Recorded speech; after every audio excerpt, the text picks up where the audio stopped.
This is your Diamond Insight of history repeating itself by former President Edgar Chagwa Lungu's comeback.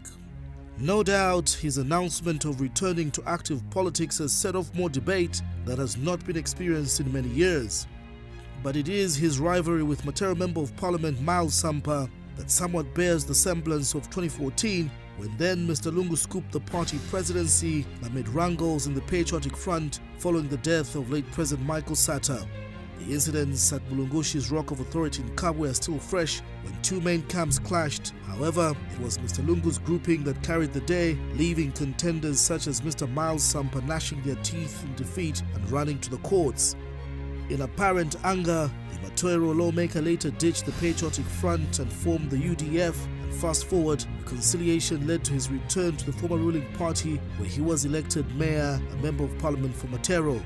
And it is why we feel Mr. Sampa's ascendance to the party's top position in last week's controversial convention is a testament that he indeed had unfinished business with the PF, which he has now taken over.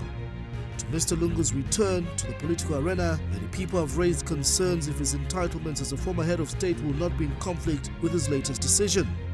According to the Benefits of Former Presidents Act, Chapter 15 of the Laws of Zambia in Section 5, and Subsection 2 in Part 8 reads, and we quote, "A former president shall be disqualified from the pension and other benefits conferred by this Act if in A, he ceases to hold office on the ground of willful violation of the Constitution or of misconduct, or B, if he is convicted of an offence and sentenced to imprisonment for a term exceeding 6 months, and the National Assembly, on a motion supported by not less than 2/3 of the members of the Assembly, resolves that the former president shall not receive the whole or such part of the pension and other benefits as it may determine," end of quote.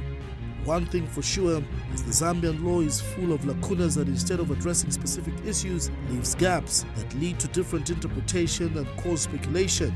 We say this because to some quarters, they feel Mr. Lungu's move is political suicide, while the other says he is within his democratic right to get back into active politics if he so wishes. The fact that Mr. Lungu is back into active politics does not rule out the fact that he is indeed a former head of state. The other question is that whether he gets back into active politics is an automatic removal of his immunity, which again needs a vote of 2/3 of the majority of parliament. With the split of the two camps, where will the PF MPs go as we wait for an inter-party ruling on the injunction quashed by the High Court in last week's decision?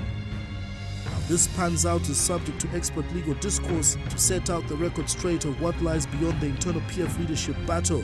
We only hope the PF will survive this episode, as we have seen precedents where other political parties such as the Democratic Party have ousted Harry Kalaba to form his own party, and DC and Chimbakambwili, whose return to the PF are now led by Saboy Imboila, and the list is endless to see how NAREP has cracked and the story of the MMD. Only time will tell what happens to the former ruling party, and let us see whether Wato Walabunda.